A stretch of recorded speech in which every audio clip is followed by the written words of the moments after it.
Santo, oh, tú eres santo, oh, tú eres santo.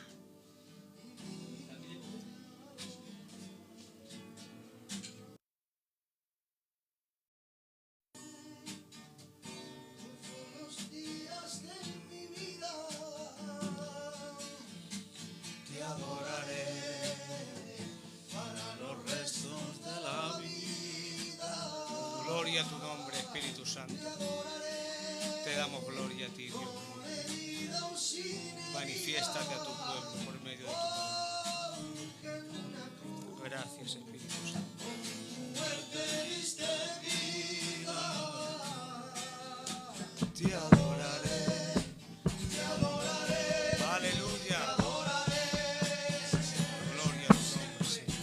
Te adoraré, Gloria, te adoraré, gloria a tu nombre, Espíritu Santo. te adoraré, te adoraré, te adoraré, te adoraré. Por el fondo. Chopo. El fondo. El fondo.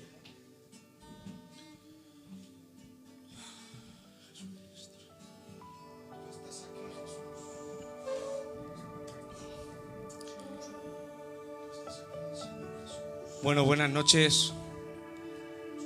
Paz de Dios a vosotros.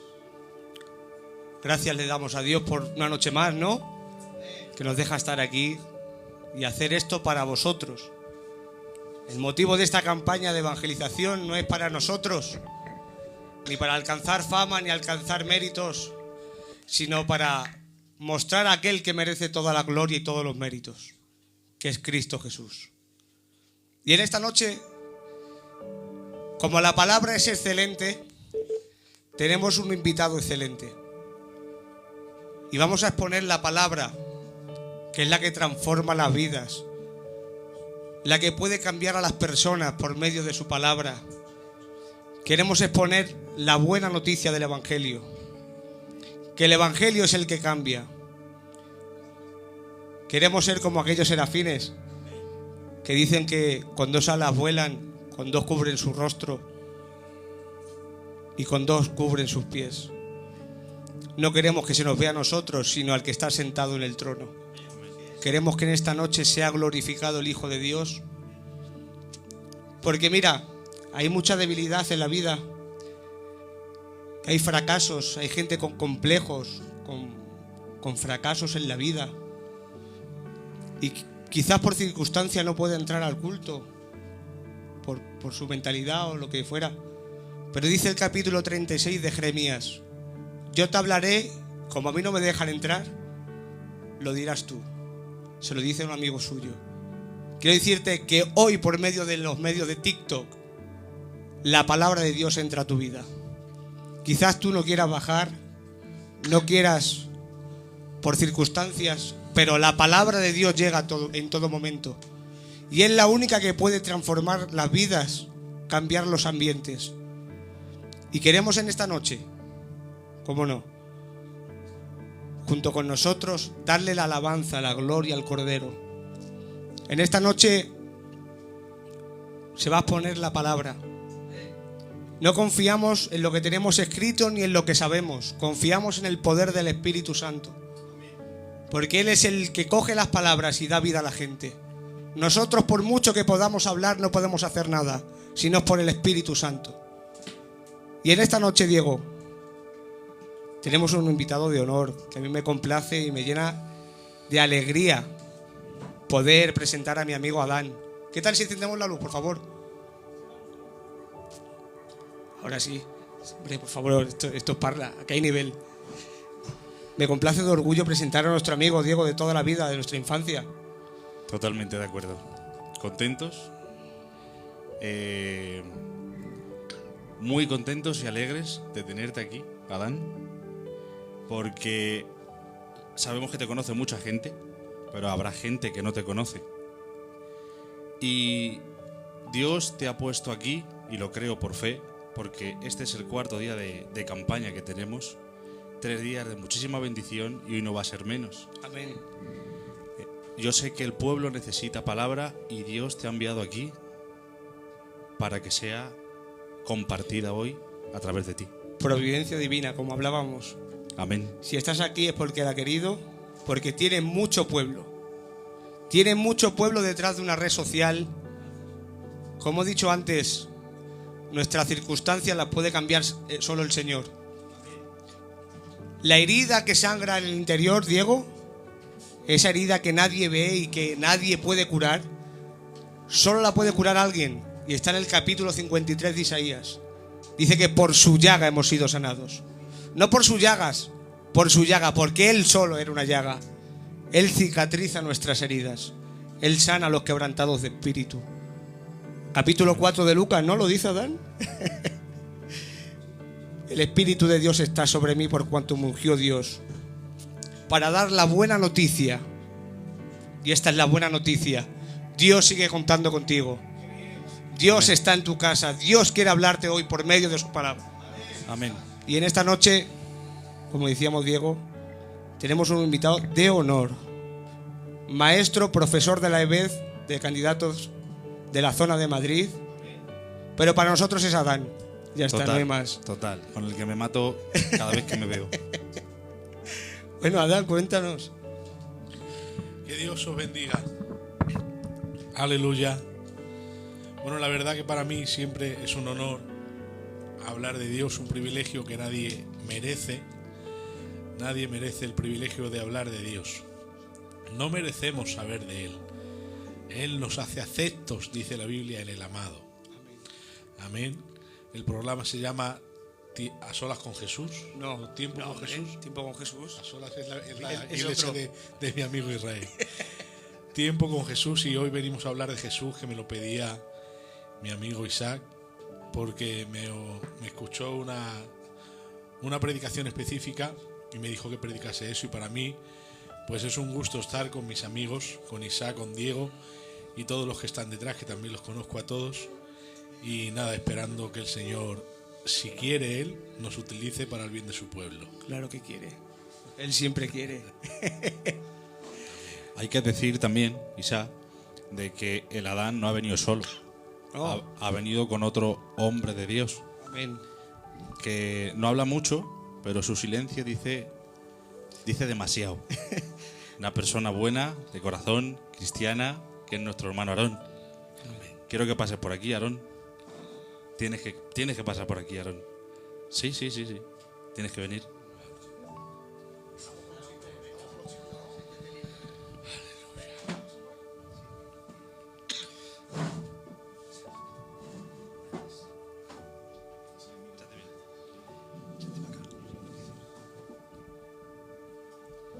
Bueno, saludarlos a todos y me alegro por este trabajo que estáis haciendo, que es de Dios 100%, y me alegro mucho, sobre todo por el Isaac, el conocimiento y la experiencia que está teniendo, por el Diego también, que es una maravilla, y todos los hermanos por su trabajo.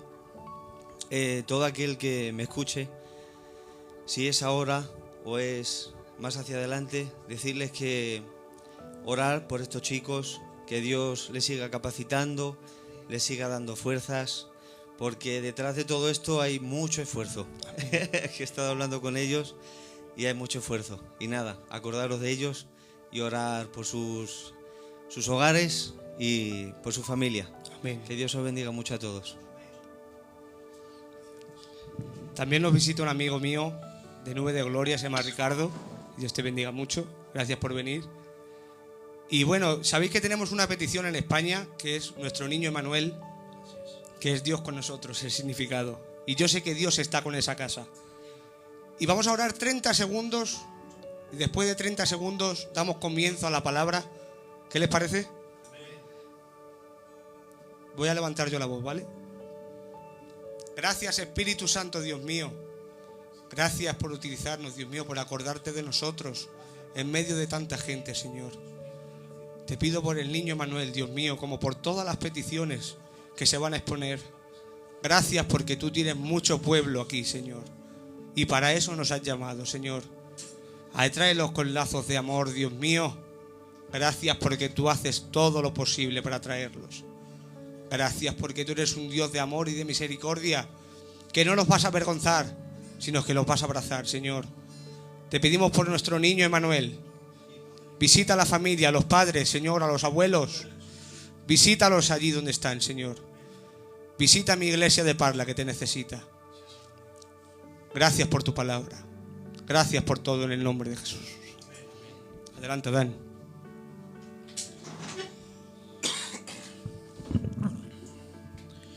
Aleluya. Bueno, la verdad que muchas veces me han dicho que esté en algún directo de TikTok, porque por Facebook alguna vez he hecho algún directo, aunque hace ya un montón que no entro a ningún directo de Facebook. Desde aquí aprovecho para disculparme con el sector de Girona, que siempre... Hoy me habían dicho que el miércoles que viene estuviese con ellos y no puedo. Y al final el tío Carlos me va a matar, por si lo ve, que me disculpe.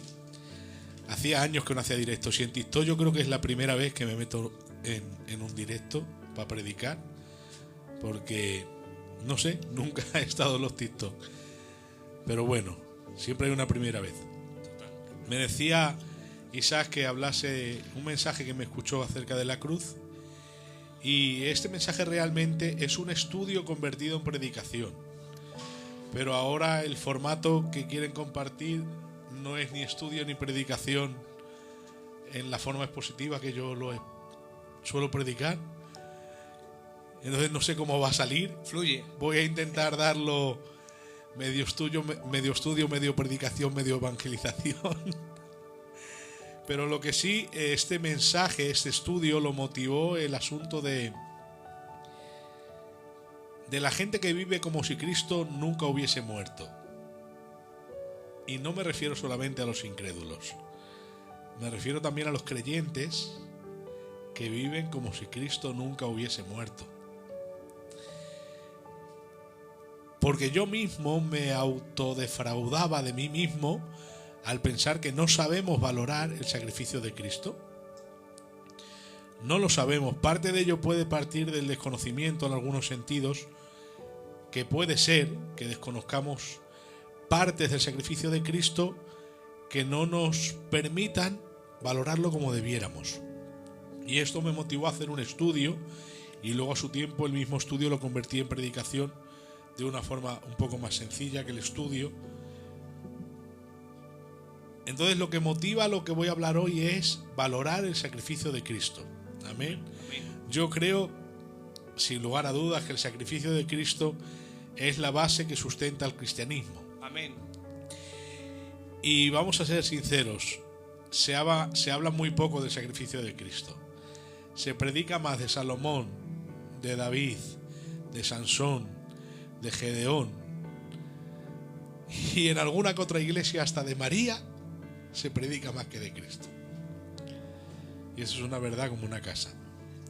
De hecho, hay predicadores que tienen cierta reputación por predicar cristología.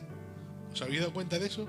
En Parla hay un predicador que se le conoce por predicar cristología. ¿Te das cuenta? Ya está bien que haya un predicador que se le conozca porque predica cristología. Como que los demás no lo hiciesen, sí lo hacen, pero no mucho, es verdad, se habla poco de cristología. Y por eso yo hice este estudio que lo vamos a dar así como el Señor quiera, ¿vale? Ese estudio es basado en una pregunta, y es ¿por qué tuvo que encarnarse Cristo y venir a sacrificarse por nuestros pecados? ¿Por qué? Y digo por qué, porque todos los que estamos aquí sabemos que Dios es soberano, que hace lo que quiere, donde quiere, con quien quiere y cuando quiere, y sabemos que Él es omnipotente, que Él si quiere hacer algo nadie le puede detener. Y sabemos que es omnisciente, o sea, si hubiese otra manera de hacerlo, Él lo hubiese hecho. Entonces confiamos en que Él lo hizo por alguna razón que en este momento específico podría alguno desconocer. Pero si Él es soberano y omnipotente y tiene un hijo, ¿Por qué tiene que enviarlo a que lo maltraten en la cruz del Calvario de la manera que lo maltrataron, que luego lo voy a decir? Cuando Él es omnipotente y si Él decide, por su soberanía, decir a todos los pecadores, se acabó, daros la vuelta y dar la espalda al infierno y dirigíos al cielo, que yo os salvo porque me da la gana, porque soy soberano y omnipotente. Pero ¿cuál era la necesidad imperante de tener que enviar a su Hijo? Y dice la Biblia que Él quiso quebrantarlo. Lo mató Jehová. Él lo quiso quebrantar. La Biblia dice que Él lo puso como propiciación. Él lo puso como propiciación. Nadie obligó a Dios a enviar a Jesús, ni Jesús fue obligado por nadie. Dios lo puso, el Padre lo envió y Él vino voluntariamente. Lo dice la Biblia. Dios no puede obligar a hacer nunca nada. Él es inmutable e impasible. Nuestros lloros no le conmueven. Que lo sepáis. Voy a decir algo. Nuestra mucha fe tampoco conmueve al Señor. No se equivoque la gente. El Dios Padre es impasible. Si hay algo externo que lo mueve a hacer algo inevitablemente, entonces no es soberano. Él nunca hace nada inevitablemente. Aunque tengas toda la fe del mundo, si Dios no quiere hacer algo, no lo va a hacer. ¿Vale? Entonces, Él no envió a su Hijo por una necesidad divina. Él no necesitaba salvarnos. Él no necesitaba salvarnos. Y Él no necesitaba enviar a Cristo. Él lo envió porque quiso salvarnos. Amén. Y como quiso salvarnos, había una necesidad en la redención de nosotros. La necesidad era nuestra, no de Dios. Porque hay gente que habla de esto y dice que Dios tenía la necesidad de enviar a su Hijo. No, eso es falso. Dios quiso salvarnos y la necesidad de nuestra redención, que es nuestra, era de un sacrificio, era proveer un sacrificio. Pero no era necesidad de Dios. Dios quiso. Él es impasible. Amén. Ahora, si Él es soberano y hace lo que quiere, cuando quiere, con quien quiere, y es omnipotente y nadie puede detener su mano, ¿por qué no nos salvó y punto? ¿Por qué envió a su Hijo en propiciación por nuestros pecados? Dice la Biblia. Y una de las respuestas se encuentra en Proverbios 15:17, que dice, Proverbios 17:15, al revés. El que justifica al impío y el que condena al justo, ambos son igualmente abominación a Jehová. El que justifica al impío, Barrabás, y el que condena al justo, Jesucristo.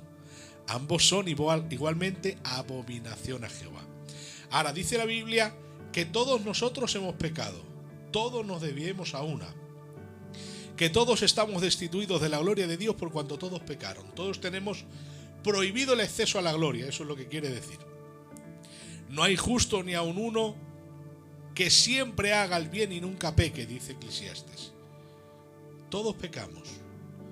Dice también Primera de Juan, el que dice que no tiene pecado miente y no anda en la verdad.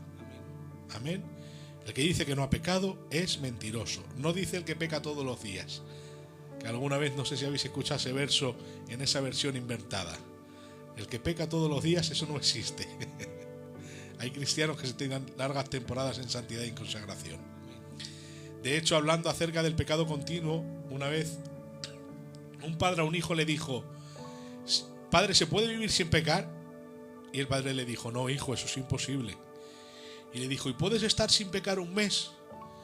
Y dijo, no creo, hijo. ¿Y una semana? Bueno, cabe la posibilidad. ¿Y un día? Puede ser que un día esté sin pecar. Y le dijo, padre, ¿puedes estar sin pecar un segundo? Y le dijo, sí, hijo, un segundo sí. Y dijo, pues vive la vida segundo a segundo. O sea, el cristiano puede vivir consagrado si quiere. Amén. Amén. Porque ya no estamos bajo el poder del pecado, lo dice la Biblia. Hemos sido libertados del poder del pecado. Ahora estamos bajo la gracia, que es el poder para vivir por encima del pecado, por el poder del Espíritu Santo en nosotros. Pero todos hemos pecado alguna vez, todos merecemos el infierno. Y la Biblia dice, en aquel día no daré por inocente al culpable. Lo dice la Biblia. No daré por inocente al culpable, ¿verdad? Lo dice la Biblia. Pero todos sabemos que nosotros hemos sido justificados en Cristo Jesús. Y ser justificado es que al culpable Dios lo declara justo por la fe de otro. Amén. O sea, todos nosotros, culpables, hemos sido declarados justos. Pero la Biblia dice que Él no dará por inocente al culpable. Entonces es como si se estuviese defraudando a sí mismo. Si Él no justifica porque le da la gana, se salta su propia justicia.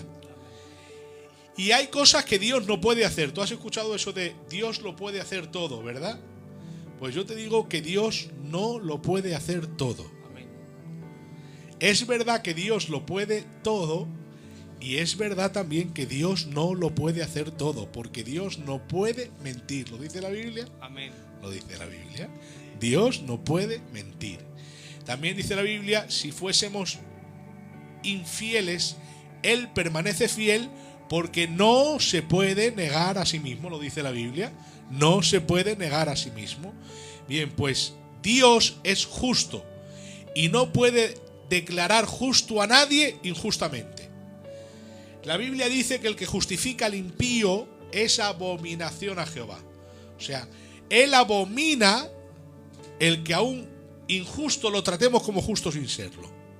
Entonces Dios no puede tratar como justo a un injusto sin serlo. Amén. Entonces vamos a hablar de la necesidad del sacrificio de Cristo. Amén. La necesidad no de Dios, sino de nosotros. Necesidad de redención. Él quiso salvarnos y era necesaria la redención, y la redención tenía una necesidad. Sin derramamiento de sangre no hay perdón de pecado, lo dice la Biblia. Ahora Romanos capítulo 3 versos 20 al 26. Ya que por las obras de la ley ninguna carne será declarada justa delante de Él, porque mediante la ley viene el conocimiento pleno del pecado. Estoy leyendo la textual 4 que me la deja Lisa, pero viene a decir lo mismo. Por las obras de la ley nadie se puede declarar justo delante del Señor. Pero sigue diciendo la Biblia, pero ahora, aparte de la ley, se ha manifestado la justicia de Dios, testificada por la ley y los profetas. La justicia de Dios mediante la fe en Jesucristo, para todos los que creen en Él, por cuanto no hay distinción alguna, no hay diferencia, dice la Reina Valera. Por cuanto todos pecaron y están destituidos de la gloria de Dios. Todos pecaron. Ahora dice la Biblia, siendo declarados justos gratuitamente por su gracia, mediante la redención que tienen en Cristo Jesús. Siendo declarados justos mediante la redención. La Biblia dice que la paga del pecado es muerte. Todos lo sabemos. Ahora, ¿hay alguien aquí que esté muerto? ¿Has pecado alguna vez? Pero estás vivo. Y no solamente en la carne, ¿hay aquí algún vivo en el espíritu? También estamos vivos en el espíritu. Amén. Y eso ha sido porque otro ha pagado el pecado que nosotros teníamos que haber pagado. Redención en griego significa rescate o pago por la compra. La palabra redención es la palabra que se utiliza en el Antiguo Testamento, por ejemplo, cuando alguien vendía unas tierras o las empeñaba y luego no tenía cómo volver a tomarlas, no cogía el dinero del empeño para volver a pagarlo, y un familiar suyo pagaba el rescate de las tierras y se la devolvían a su dueño, porque un familiar suyo hacía redención, el pago de la compra. La palabra redención significa pagar, comprar, rescatar. Eso es lo que hizo el Señor. Él pagó el precio de nuestros pecados. Amén. La palabra redención en griego tiene 3 vertientes. ¿Se puede hablar griego igual? Una es agorazo, que viene de la palabra agora, que significa mercadillo. Agorazo significa mercadillo, o sea, comprar, perdona. Y viene de la palabra agora, que significa mercadillo, como nosotros que vamos al mercado y compramos, agorazo. Entonces, cuando alguien iba al mercadillo de los esclavos y compraba, pagaba el precio del esclavo. Hay otra palabra que se traduce también en redención en la Biblia, que es exagorazo, que es sacar fuera del mercado. O sea, ibas donde el esclavo, pagabas, pero seguías paseando por el mercado en su tiempo, que esa es la idea que tiene la palabra redención, porque no te cargabas al esclavo a cuestas, pagabas el precio y el esclavo se quedaba ahí mientras seguías viendo cosas en el mercadillo. Cuando terminabas de comprar, sacabas al esclavo fuera del mercado. Amén. Y cuando estaba fuera, lo libertabas de sus cadenas. Y esa es la palabra también redención, pero traducida de la palabra griega lutro o litro, que no sabemos cómo se decía, ni tampoco sabemos qué significa porque no sabemos griego. Nosotros decimos lo que los expertos dicen que significa. Yo no sé griego. Y la palabra lutro quiere decir libertar, romper cadenas. Entonces Jesucristo vino al mundo a pagar el precio de nuestros pecados. Nos compró en el mercado del mundo.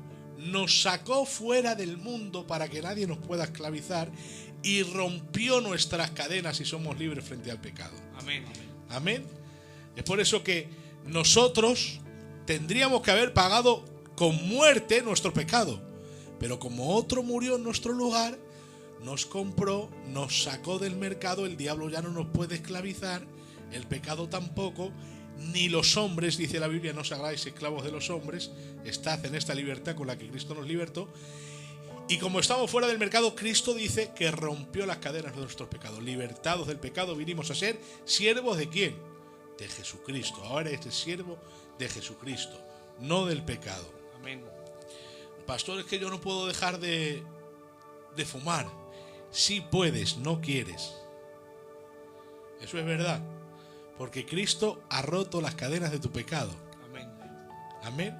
Dice la Biblia, el pecado no se enseñoreará de vosotros.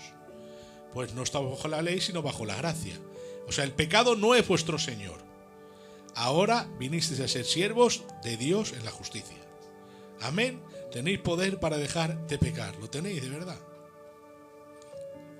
Y sigue diciendo la Biblia: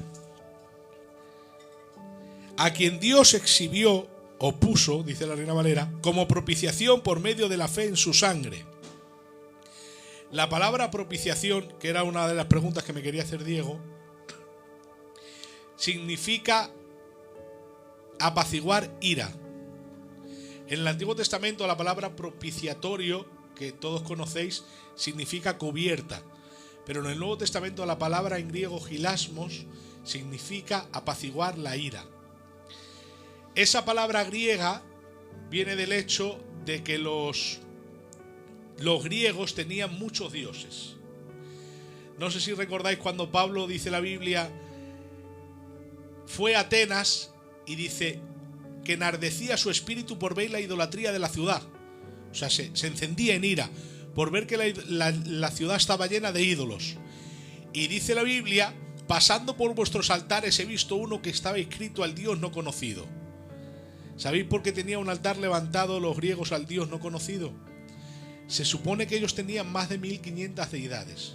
O sea, imaginaos 1000 altares levantados y en uno pone al Dios no conocido. Eso lo hacían porque ellos tenían miedo de que hubiese algún dios que se enfadase con ellos y los matase.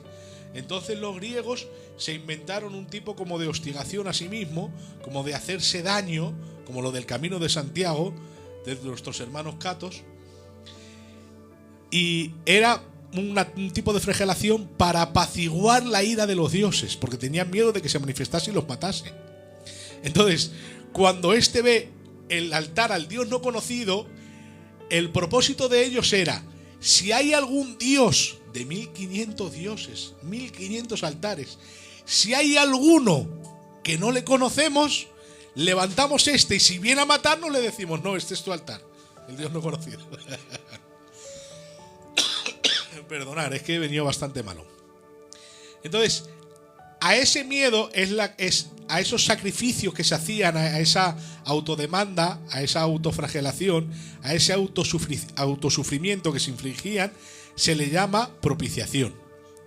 O sea, era esforzarse de más para apaciguar la ira de los dioses santos. Una locura. Pero esa es la palabra que se utiliza aquí. La Biblia dice que Jehová está airado todos los días contra el pecador. Amén. Él está enfadado. La Biblia dice: la ira de Dios se revela contra toda impiedad e injusticia de los hombres que detienen con injusticia de la verdad. Que detienen con injusticia la verdad. Porque lo que de Dios se conoce les es manifiesto, que es la creación que hace visible su eterno poder y deidad.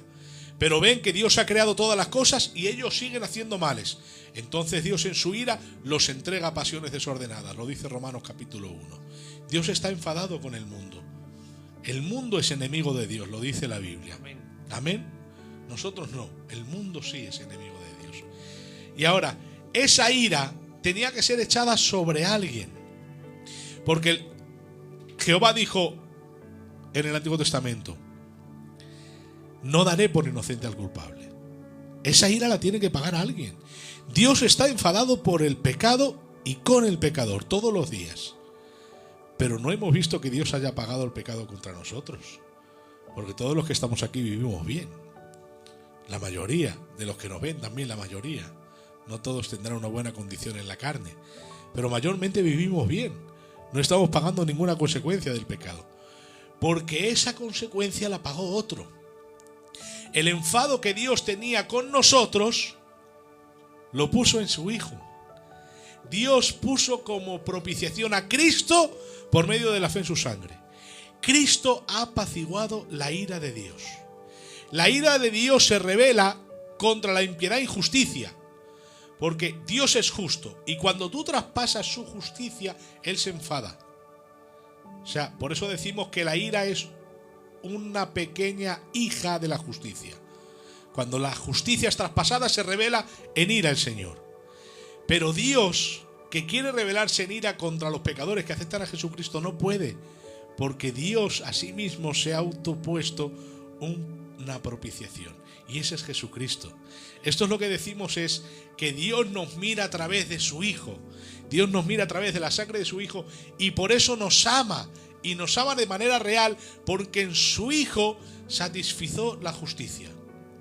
Él ya no está enfadado con nosotros, su justicia ha sido satisfecha de verdad. Su justicia no podía estar insatisfecha, alguien tenía que pagar el pecado. Y Cristo murió en nuestro lugar. Por eso es que tenemos que valorar el sacrificio de Cristo, porque aunque Dios no tenía necesidad de encarnarse, Él sí quiso salvarnos y la necesidad de nuestra redención fue que alguien la pagase. Y envió a su Hijo Jesucristo porque le dio la gana. Y lo quiso quebrantar, dice la Biblia. La Biblia dice: Él fue triturado por nuestros pecados, dice una versión católica. Él fue molido por nuestros pecados, se traduce: Él fue triturado por nuestros pecados. Y luego vamos a ver históricamente cómo es verdad que fue triturado por nuestros pecados. Entonces Él ha entrado en el mundo, ha pagado nuestro precio, nos ha sacado del mundo, nos ha libertado del pecado, rompiendo las cadenas que nos esclavizaban, y ha apaciguado la ira de Dios que debería ir contra nosotros, la ha apaciguado Él. Ha satisfecho su justicia. Ya el Señor no nos quiere matar. Antes sí nos quería matar, pero ya el Señor no nos quiere matar. Y al pecador que nos está viendo, aunque tu pecado sea grande, Dios no te quiere matar. Si aceptas a Jesús, Dios no te quiere matar. Ni aún ahora mismo Dios te quiere matar, Dios te quiere salvar. Porque dice la Biblia que Él quiere la salvación de todos los hombres. Dios te quiere salvar en Cristo Jesús. Y no tienes que hacer tú nada, porque ninguna obra de la ley te justifica o te declara justo delante de Dios.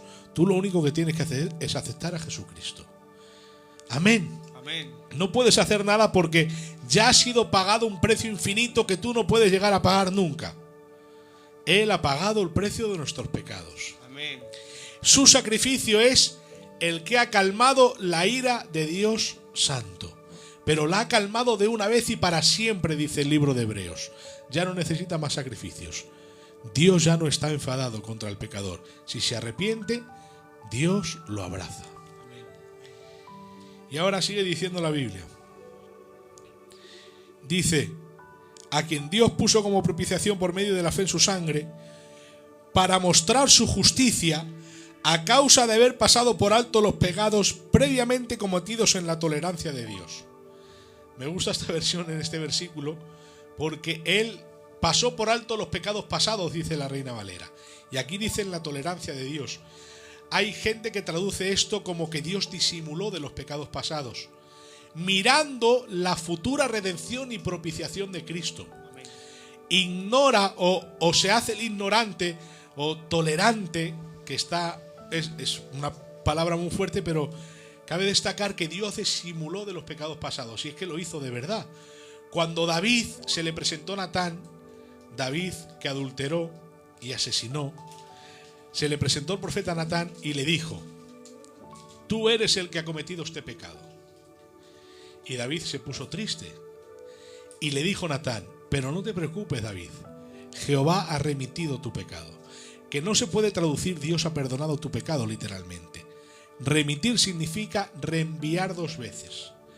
Remitir es: Isaac me envía una carta a mí por medio de él, y él remite a través de Diego a mí. Se envía a Diego y Diego me la da a mí. Yo te envío una carta a ti, yo se la deposito en correos y correos te la llevo a ti. Por eso yo soy el remitente, porque envío dos veces, una a correos y correos a ti.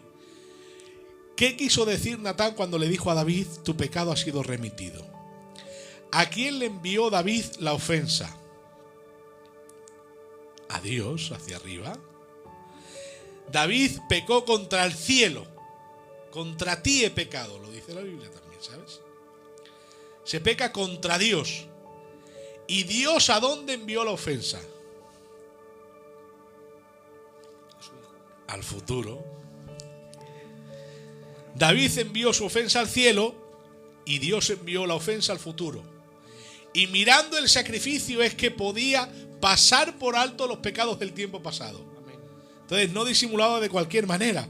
Es que miraba al futuro y veía el sacrificio de Cristo, en el que eran perdonados todos los pecados de la humanidad.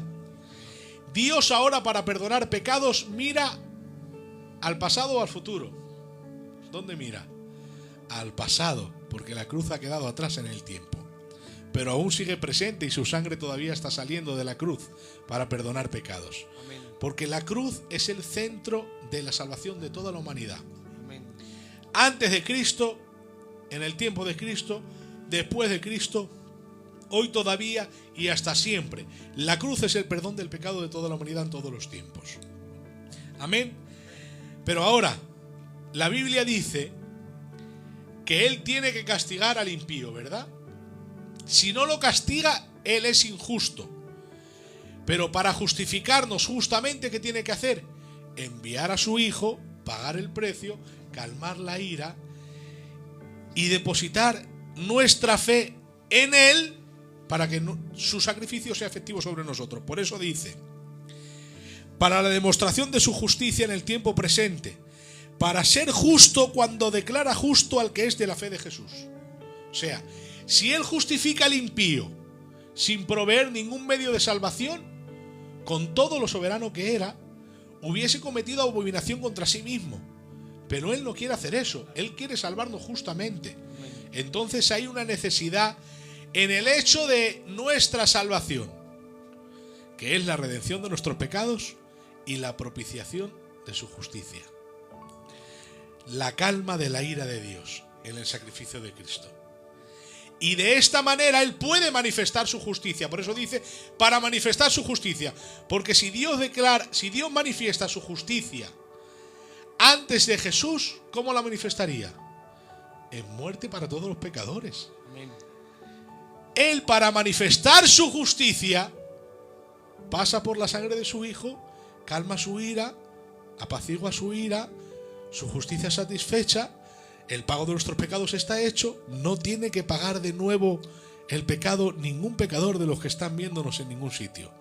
Dios ha pagado tu pecado, entonces no tienes que pagar de nuevo tu pecado. Dios ha pagado por ti. Y es por eso que Él puede manifestar su justicia y salvarte. Jesús nos ha salvado por su sangre. Entonces Él es nuestra redención, nuestra propiciación, para poder declararnos justos delante de Él. Y no solo eso, dice la Biblia. Pero Dios demuestra su mismo amor hacia nosotros en que, aun siendo nosotros pecadores, Cristo murió por nosotros. Por tanto, mucho más ahora, habiendo sido declarados justos por su sangre, seremos salvos de la ira por medio de él. Porque si siendo enemigos, antes de venir a Cristo, fuimos reconciliados con Dios por la muerte de su Hijo, mucho más, habiendo sido reconciliados, seremos salvos en su vida. Amén. Él murió en nuestro lugar y ahora nosotros somos salvos a causa de su vida. Amén. Amén. Y dice la Biblia que hemos sido reconciliados. Mira, la palabra reconciliar quiere decir volver a conciliar una amistad. Reconciliar. Volver a ser amigos. Antes éramos enemigos, pero ahora hemos sido reconciliados. Volvemos a ser amigos. Ahora, si tú cometes una ofensa contra mí, tú no mides el daño de tu ofensa por tus principios. El daño de la ofensa se mide por los míos. Y a mí me puedes calmar muy fácil. Me das un bocadillo y se me quita el enfado. Porque mi justicia no es la justicia infinita de Dios. Pero traspasar la justicia de Dios es también eso. No hemos traspasado la justicia de cualquiera al pecar. Hemos traspasado la justicia de un Dios infinito.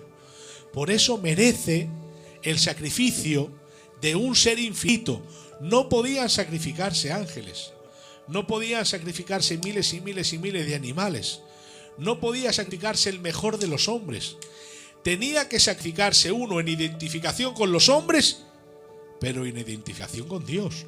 Porque la ofensa fue hecha a un Dios infinito y fue hecha por un hombre. Entonces Dios envió a su Hijo como hombre en identificación con los hombres para satisfacer una justicia infinita en identificación con Dios. ¿Quién era? Solamente Dios hecho hombre. Amén. Aleluya. Solamente Jesús podía satisfacer una justicia infinita. Jesús ha calmado una ira de manifestación infinita porque sus atributos son infinitos. Amén. Entonces, el valor del sacrificio de Cristo como es infinito. Nos representa perfectamente por ser hombre y nos representa delante de Dios perfectamente por ser Dios. Amén. Por eso el sacrificio de Cristo es tremendamente infinito. Ahora, como el baremo de la justicia de Dios es infinito, su reconciliación no podía bajar sus principios. De hecho, hemos dicho que Él se debe a sí mismo. Él no puede ser infiel. Él dice que tiene que castigar al impío.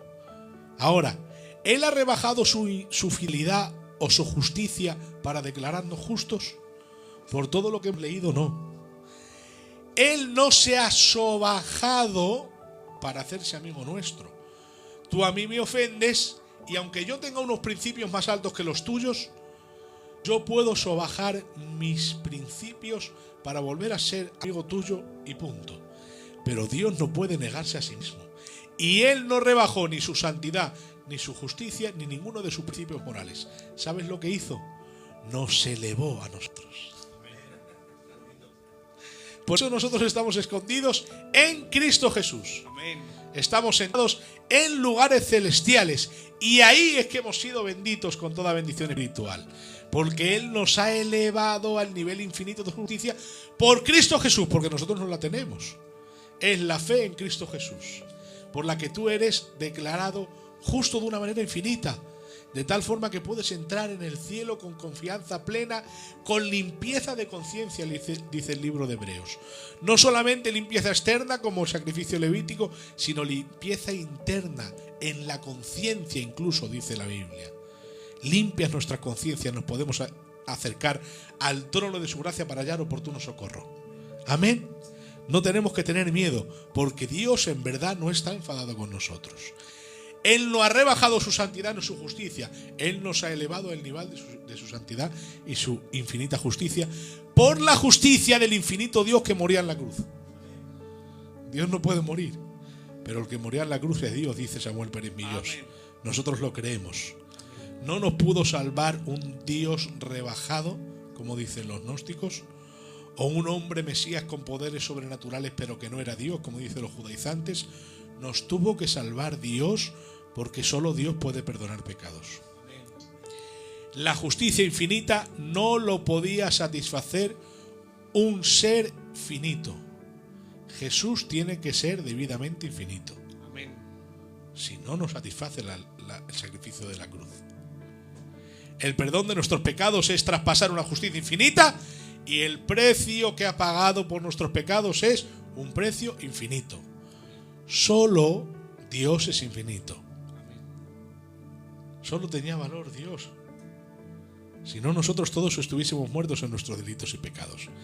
Pero gracias al Padre que envió a su Hijo, y el Hijo, queriendo venir, se encarnó en María y vivió la vida que nosotros no hemos vivido, y muerto la muerte que nosotros no vamos a morir.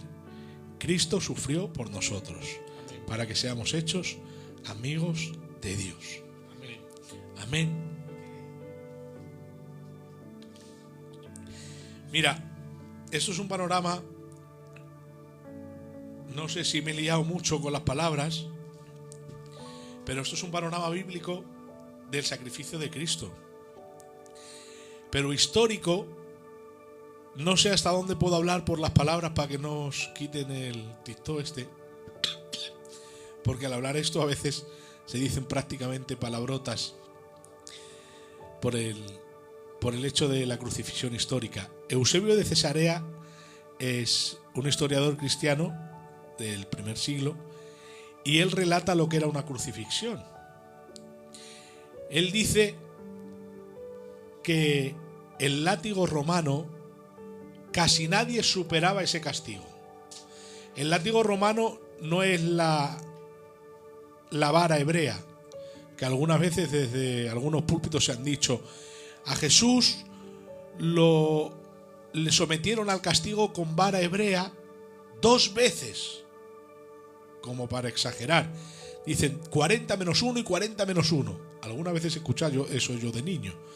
Pero Jesús no se sometió al castigo del látigo hebreo, que era darle con varas 39 veces, 40 menos 1.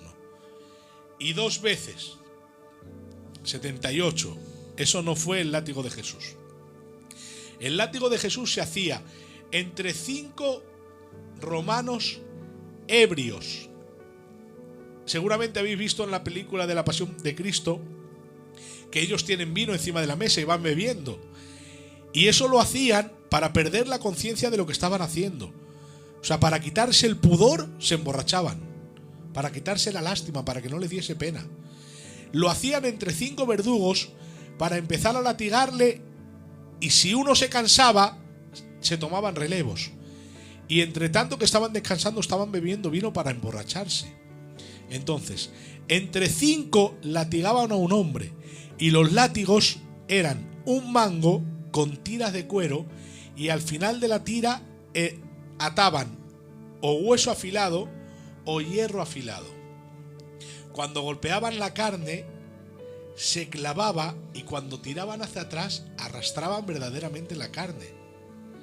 Eusebio de Cesarea dice: si daba en un ojo, la cuenca del ojo quedaba vacía. Y cuenta, había reos que le golpeaban tanto las tripas que a veces salían de su lugar. No lo voy a decir de otra manera porque a lo mejor no le suena bien a los hermanos del TikTok y no lo pueden cortar. A veces salían las tripas de su lugar de tanto golpe. Cuando realmente golpeaban las espaldas, tiraba la piel atrás y muy posiblemente se le veían los huesos.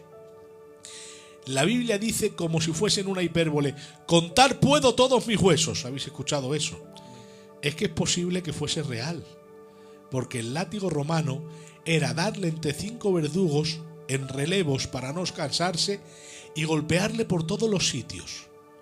Cuando ya por la parte de atrás del cuerpo ya no podían golpear más, le golpeaban hasta por los pies, por los tobillos, por la planta del pie, por los muslos, por los glúteos, por las pantorrillas, por los riñones, por la espalda, por todos los sitios. Le daban hasta en la cara, porque según Eusebio de Cesarea a veces dejaban tuerto a gente, le sacaban el ojo.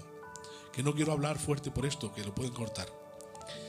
El TikTok a veces sí hace esos cortes El extraños. algoritmo sí lo hace. Entonces, era fuertísimo. Cuando por la parte trasera ya estaba llena de llaga, recordáis que él ha dicho que su cuerpo era una llaga, que la Biblia lo dice, no es tampoco una hipérbole. Es que era una llaga completa, porque el látigo romano era así. Pues cuando ya no había partes por detrás por donde golpear, le daban le daban la vuelta y golpeaban por delante. Por el pecho, por los brazos, por las rodillas, por las tibias. Era tremendo, era verdad. Eso que dice la Biblia, fue molido por nuestros pecados. O como dice la versión católica que os he dicho antes, fue triturado por nuestros pecados. Es verdad. Él fue triturado por nuestros pecados. Y ahora imaginad esto, cogiendo un patíbulum, que es el palo transversal, no cogía la cruz entera, el otro palo vertical estaba esperándole allí en la cruz. Él cogía un patíbulum que pesaba alrededor de 30 kilos y no podía cargarlo. Cuando él era carpintero, que seguramente había cargado mesas de 30, 50 o 80 kilos toda su vida. Pero al morir, una madera con la que había trabajado toda la vida, de 30 kilos no podía sostenerla, porque le habían dado una paliza realmente grande. Se estaba desangrando y deshidratando. Por eso, el que creó las aguas en la cruz tenía sed porque se había deshidratado de tanto perder sangre. O sea, pedía agua por el hecho de cumplir la justicia de la profecía, pero también porque tenía realmente sed. Al perder tanta sangre y tantos líquidos también le subía la fiebre. Por eso cuando decía Elí, Elí, lama sabactani, algunos decían, está llamando a Elías. Se creían que estaba delirando. Se burlaban de esa manera. Creían que por la fiebre estaba delirando el Señor. Su cuerpo era una llaga. Imagínate caminar por la arena y la arena se pega a esas heridas. Seguramente dolía más. Y luego los clavos eran de 30 centímetros. Tenían que traspasar la muñeca porque en la mano ya sabéis que saldría en el hueco de los dos dedos. Y pasando por la muñeca, al pasar la madera por detrás, golpeaban por detrás para que se ciñese a la madera. Cuando lo subían a la cruz, el hecho de que al final de la crucifixión les partieran las piernas era porque si ellos querían adelantar la muerte del reo, partiéndole las piernas, ellos tenían que dejar de respirar, porque para respirar tenían que apoyarse en el clavo de los pies, que traspasando los dos pies traspasaba la cruz y les ceñían por detrás con un golpe, doblando el clavo. Ellos se apoyaban, cogían aire y se dejaban otra vez descansar. Y eso lo hacían haciendo fuerza sobre los tres clavos y sobre todo sobre el clavo que estaba en los pies. Entonces, al partirle las rodillas, ellos ya no podían coger aire de nuevo. O sea, el creador del cielo y de la tierra se moría asfixiado. Pero como Él es el jefe, Él es el dueño de todo, Él no murió de asfixia, sino que antes de morir de asfixia o de desangramiento o de deshidratación, Él, cuando le dio la gana, como dice la Biblia, en el día de la muerte no valen almas, dice la Biblia. Nadie tiene potestad sobre el día de la muerte, lo dice Eclesiastes. Pero Jesús dice, yo tengo potestad sobre mi muerte. Amén. Sobre mi vida. Tengo poder para dejarla y para volverla a tomar. Amén. Lo dice la Biblia, porque Él no es un hombre normal. Cualquier hombre no tiene armas contra la muerte, pero Él sí, Él dice, yo la dejo y la tomo cuando me da la gana. Y de hecho, cuando a Él le dio la gana, le dijo al Señor, en tus manos encomiendo mi espíritu. Lo hizo cuando Él quiso. Cuando el romano se quiso acercar a romperle las piernas, Él ya había entregado su espíritu. Entonces no le rompió las piernas. Y con eso cumplía otra profecía, que la Biblia dice, no será roto hueso suyo. A Jesús no le rompieron ningún hueso. Con la paliza que le daron y no le rompieron ningún hueso. Porque el sacrificio de Cristo estaba premeditado por Dios y controlado por Dios. Y Cristo murió porque le dio la gana y en el momento que le dio la gana. Amén. Amén.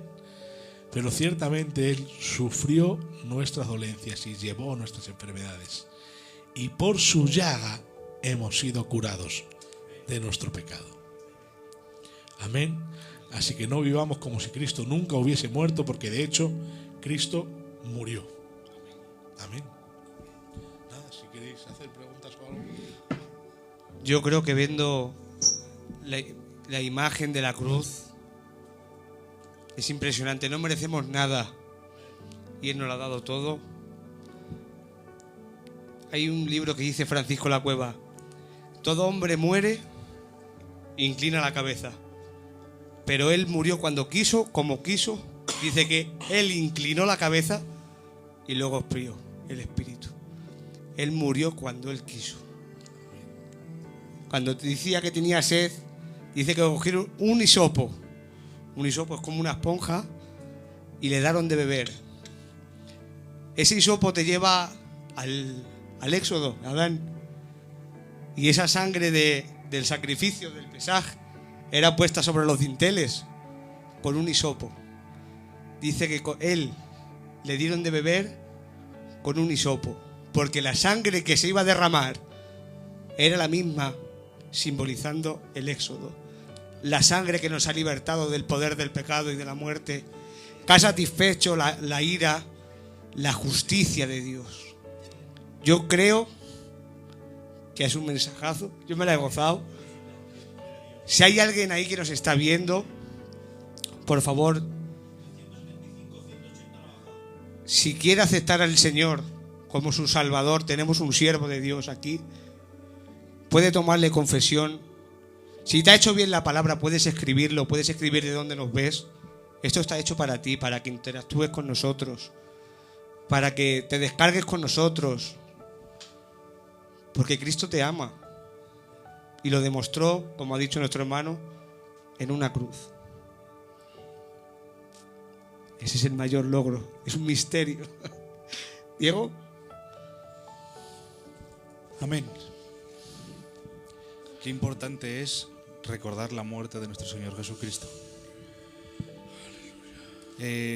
Escuchamos tantas cosas, tantos mensajes, tantos pensamientos, tantas opiniones, que está bien para el crecimiento de uno propio, porque ese es en lo que nos enfocamos, en crecer y crecer en sabiduría, conocimiento, para conocer más a Jesús.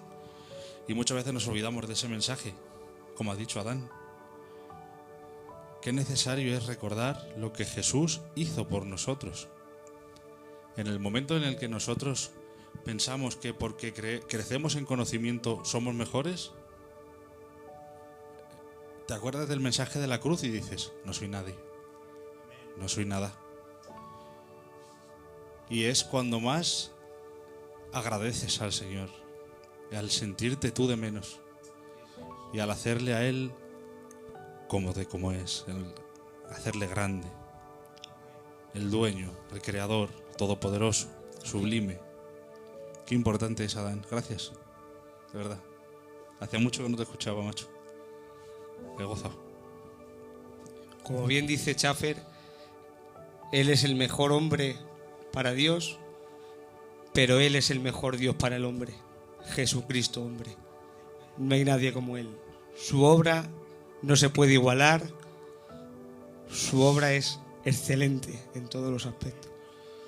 Y en esta noche, si te ha hecho bien la palabra, si quieres aceptar al Señor o tienes una petición, en estos 5 minutos que nos quedan, vamos a orar por ella. Y vamos a fluir en este ambiente, porque hay una gloria terrible. Yo me voy gozando. Hay cosas que ha expuesto que son muy altas, son misterios. Mira, a Pablo se le reveló la reconciliación, la justificación, los dones. Pero cuando dijo, grande es el misterio, Él fue manifestado en carne. Es un misterio de Dios. Y que Dios le haya dado este don para poder exponer de esta manera la cruz es otro misterio. Spurgeon decía: mi teología se resume en 4 palabras: Jesús murió por mí. Amén. Amén. No hay mayor petición que esa. ¿Tienes alguna pregunta, Diego, que hacerle? Yo tengo una, Dan. Dale. En lo que el Diego busca la suya. Yo sé que lo tuyo es soteriología, la salvación y todo eso, ¿vale? Tu fuerte. Le hemos costado tanto al Señor. Esto lo hablo para las personas que pues tengan esa mentalidad que se va todo así muy rápido, hablando de la salvación, de su miedo. Yo quiero hablar que nos aclares un poquito la salvación, la seguridad de salvación que tenemos. Porque hemos costado tanto como que algo tan valioso se pueda esfumar de un día para otro. ¿Lo puedes explicar? Si Isa quiere comprometerme. No. Si se pierde o no, ese no es el tema. No. Es la seguridad. La salvación. Yo he dicho abiertamente más veces en algún vídeo que creo sin duda en la seguridad de la salvación. Porque la Biblia lo enseña. La Biblia dice: el que cree en mí, aunque esté muerto, vivirá y no morirá eternamente. Lo dice Jesucristo. Amén. La Biblia dice en el penúltimo versículo de Judas que aquel que es poderoso para guardaros sin mancha y presentaros, aquel que es poderoso para guardaros sin caída y presentaros sin mancha delante del trono de la gracia. Lo dice la Biblia. Amén. Él es poderoso para ello. También dice la Biblia que seremos por Él santificados en espíritu, alma y cuerpo, y dice: poderoso es Él que lo hará. O sea, la santificación no depende de nosotros, sino de Él. Nosotros solamente nos dejamos guiar por los impulsos salvadores de Dios. Y la Biblia dice que Él guarda sus ovejas. Dice: yo guardo mis ovejas en mi mano, y mi Padre que me ha nacido mayor que yo también las guarda en su mano. Que algunos, Samuel Pérez, yo quiero recordar que hace así con las manos, estamos cubiertos por las manos de Dios. Pero es tan importante, y quiero aclarar en ese versículo, lo que la Biblia dice como lo que no dice. La Biblia no dice ahí que el creyente es imposible que abandone a Dios, no dice eso. El capítulo, que es el contexto que siempre, yo sabéis que hablo claro, yo prácticamente no tengo miedo a nada. Mis hijos sí saben a qué tengo miedo, que yo se lo digo a ellos, y es que les pase algo a ellos. Mi Mireia me dice: papá, ¿tú tienes miedo a algo? Yo le digo: sí, que os pase algo, hija, ese es mi único miedo. Y ella siempre me lo dice.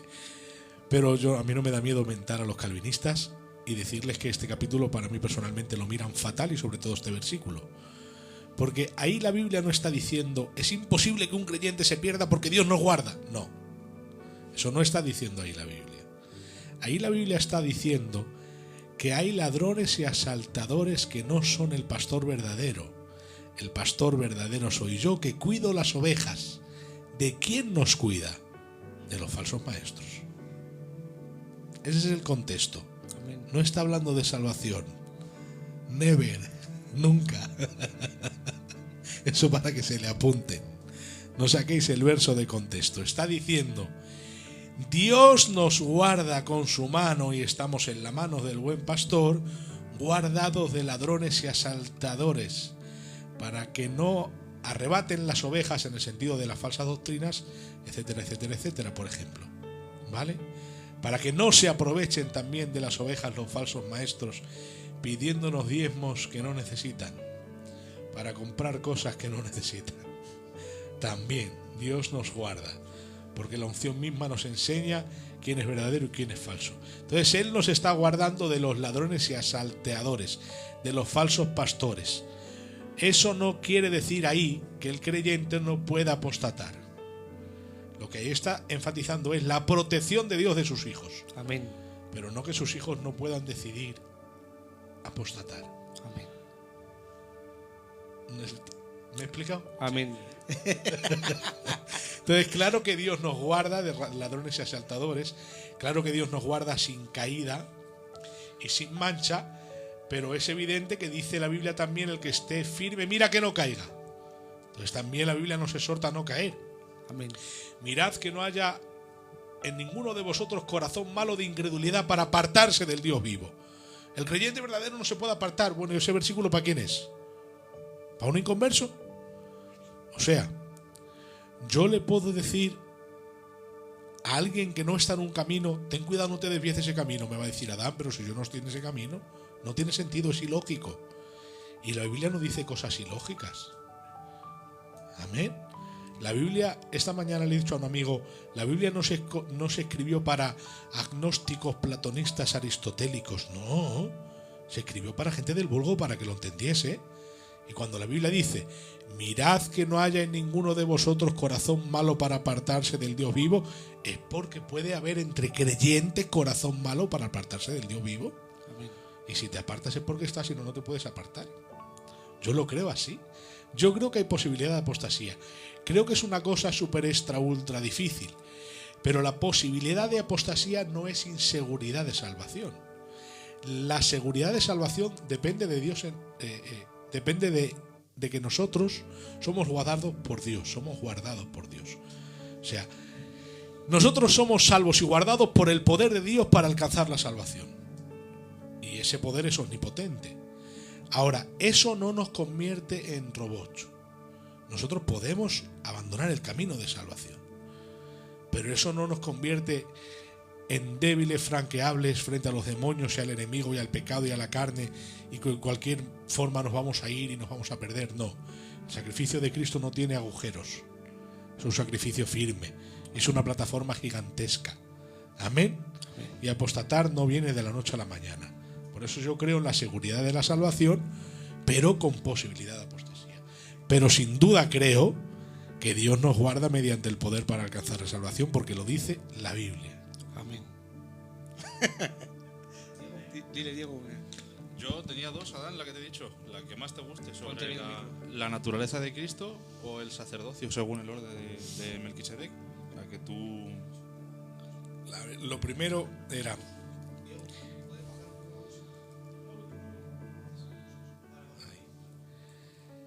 Cristo es una sola persona que tiene eternamente naturaleza divina, o que es de naturaleza divina eternamente, mejor dicho, y que a su tiempo asumió naturaleza humana. Amén. Él no es dos personas, Él es una sola persona de naturaleza divina que a su tiempo asumió naturaleza humana en su persona. Entonces es una sola persona con dos naturalezas, divina y humana. Amén. ¿Quieres hacer alguna pregunta de ahí? Eso es más difícil. Esa es más difícil. Yo tengo una. Dime. Sobre las dos. Esto es un misterio. Lo que estamos hablando ahora mismo son misterios. Y yo escuché que en el ser trinitario de Dios solo hay una voluntad.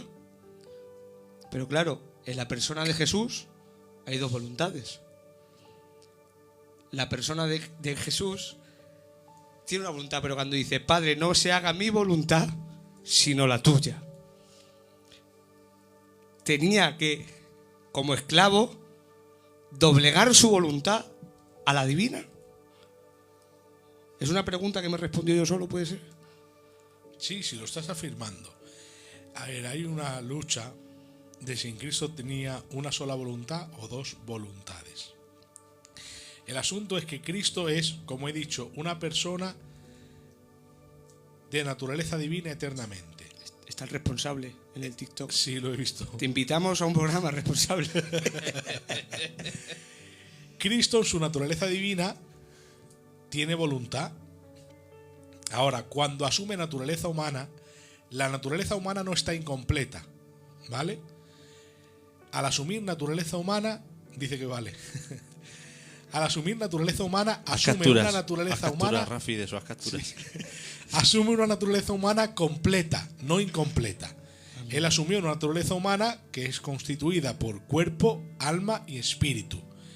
Y ese alma, como todas, tiene voluntad. Y ese espíritu, como todos, tiene intuición. Amén. Amén. Y ese alma, como todas, tiene sentimientos. Y al principio de la predicación os he dicho que Dios es impasible, que Dios no se conmueve por nada.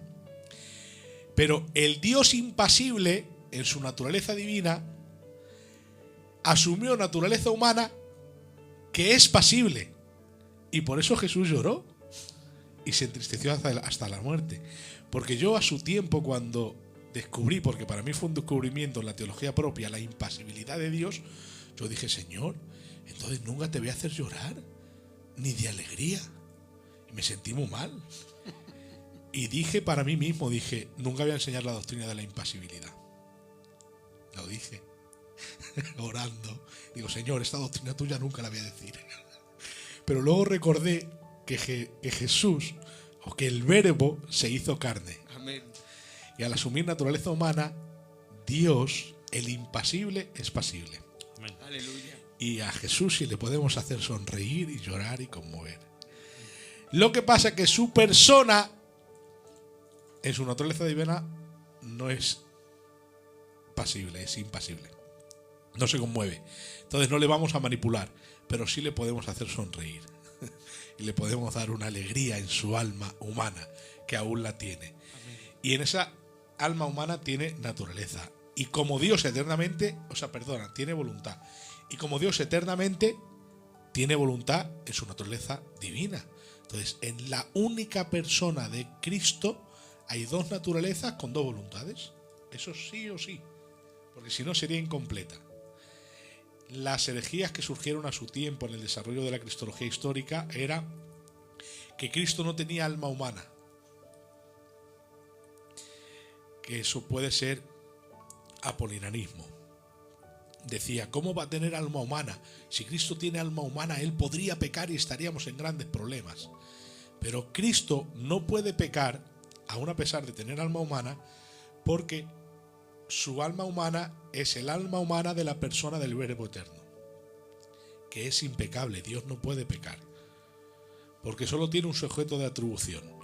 Si Cristo peca en su naturaleza humana, es atribuido a su única persona, la divina. Amén. Y Dios no puede pecar en ninguna de sus dos naturalezas. Amén.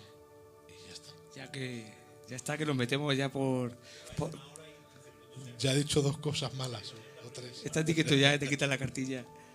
Venga, Diego, ¿tienes otra? Tío, le hemos cogido la captura. Está invitado al programa, el responsable de Madrid. La de la... El sumo sacerdote, ¿quieres decir? ¿La de Melquisedec? Sí. Venga, se la Diego. Plantéasela. Sí, ya me la sé la pregunta, si quieres. Venga, dila. Él pregunta que por qué se le dice que es sumo sacerdote según el orden de Melquisedec. Como sabéis, el sacerdocio es por la familia levita, uno de los hijos de Jacob, Leví, y este se heredaba de padres a hijos. Y el sacerdocio no era eterno, porque cuando moría su hijo le sustituía. Y el sacerdote también tenía que presentar sacrificio por sus propios pecados. Ahora, el orden de Melquisedec es un sacerdocio sin padre, sin madre y sin genealogía. Algunos dicen que por eso Melquisedec en el Antiguo Testamento es Cristo. Yo no lo creo. Yo creo que Melquisedec era Melquisedec. Y cuando dice sin padre, sin madre y sin genealogía, no quiere decir que Melquisedec saliese a la historia sin haber sido engendrado por un hombre en el cuerpo de una mujer. Amén. Lo que quiere decir es que su sacrificio no ha sido heredado, es dado por Dios. Tú eres sacerdote para siempre según el orden de Melquisedec. Yo te he establecido hoy así, dice la Biblia. Amén. Y eso se lo dice en el tiempo futuro a Jesucristo. Tú eres sacerdote para siempre, sin padre, sin madre, sin genealogía. Y dice la Biblia que no tiene necesidad como los otros sacerdotes de presentar pecados por sí mismo, sacrificio por los pecados de sí mismo, sino que entró en el santuario con su propia sangre, dice la Biblia. Pero no por sus pecados, por los pecados del pueblo. Amén. Y una cosa de las que no he dicho en la predicación es que dice la Biblia que Él vino a propiciar los pecados del pueblo, a expiar. Es la única vez que aparece en el Nuevo Testamento la palabra expiar los pecados del pueblo. Porque expiar significa cubrir, pero ahí la palabra en griego es gilaskomai, que significa ser propicio. Hebreos 2:9. Él vino a ser propicio a los pecados del pueblo, o a hacer propiciación por los pecados del pueblo. Esa es la palabra original. Él entró con su sangre en el templo no hecho de manos, por el perdón de los pecados del pueblo, no por los suyos propios, según el orden de Melquisedec, que como no tiene ni padre ni madre, no lo hereda, y como no tiene ni principio ni fin de días, no tiene fin, es eterno. Y por eso para siempre puede entrar e interceder por nosotros. Amén. Es el sumo sacerdote según el orden de Melquisedec. Y muchas cosas más. Amén. ¿Tenéis alguna? Bueno, yo creo que ha sido de bendición, ¿verdad? Mucha. Yo creo que cuando la palabra de Dios habla, te hace bien. Mucha. Nunca te va a hacer mal. Amén. Y yo creo que esta noche las 140 personas que hay han gozado porque lo he visto. Te hemos formulado preguntas que hemos visto ahí, yo por lo menos. Y muchas gracias por venir, Adán, de verdad. Gracias por estar con nosotros, Cuando aunque eres queráis. nuestro amigo. ¿Hay peticiones? Aleluya. Sara y Toro por su hija lo está pasando mal. Carlos y Elisea por su marido, para que Dios le traiga a sus caminos. Gui por su hija, por sanidad. Aarón, Yaiza, petición de su corazón, no lo pone. Lili, oración por liberación. Moreno Salazar, por sanidad de un macho por un muchacho con infección en la barriga. Un macho está bien dicho. Ya me he ido al libro de Hebreos. Y ya está. Bueno, vamos a hacer una pequeña oración. Siervo de Dios. María. Son muchas peticiones, vamos a orar por las peticiones en general. ¿Vale? Padre, te damos gracias en esta noche por estar aquí con nosotros, Señor. Yo sé que te agrada siempre respaldar las radios y las redes sociales cuando se hace para edificar las almas, porque tú quieres llegar a las casas, Señor, y sanar y libertar y liberar y traer restauración a los matrimonios y traer sanidad a los enfermos, Padre. Te rogamos en esta noche por todas estas peticiones, Señor, para que tú las mires con ojos de agrado, Señor, y que en esta noche nuestra fe te agrade, Señor, para que oigas nuestras peticiones. Y si quieres, Señor, desde este momento, pon tu mano y obra en favor de todas estas peticiones, Padre. Te rogamos en el nombre de Jesús que tú te lleves nuestras dolencias y nuestras enfermedades, Señor. Que restaures matrimonios, que levantes vidas, Padre, que levantes al caído, que fortalezcas al débil. Te rogamos, Espíritu Santo, que nos oigas en esta noche, Señor, y haya testimonios vivos de que esta noche nuestras palabras han sido oídas y aceptadas por medio de tu Hijo Jesucristo en el poder del Espíritu Santo. Dejando todas las cosas en tus manos, en el nombre de Jesús. Amén.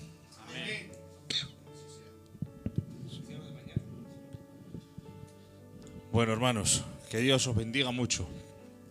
Continuamos con esto, ¿eh? Mañana tenemos a nuestros hermanos de Aranjuez a partir de las 11 de la noche. Como hoy, no lo perdáis, que va a ser de muchísima bendición. ¿Algo más? Vamos a estar hasta el domingo, la campaña dura hasta el domingo, ¿vale? Vamos anunciando Esto día... es como el cholo. Cartel a cartel, hermano. Amén. Así que os esperamos mañana a partir de las 11. Lo que sí, quería mandar un saludo al Fito, a nuestro primo de Torrejón. Me ha dicho que le hagamos así. Hazle así. Un corazón ahí, primo Fito. Fito, te queremos. Todos somos Fito. Que Dios os bendiga mucho. Hasta Dios os mañana. bendiga.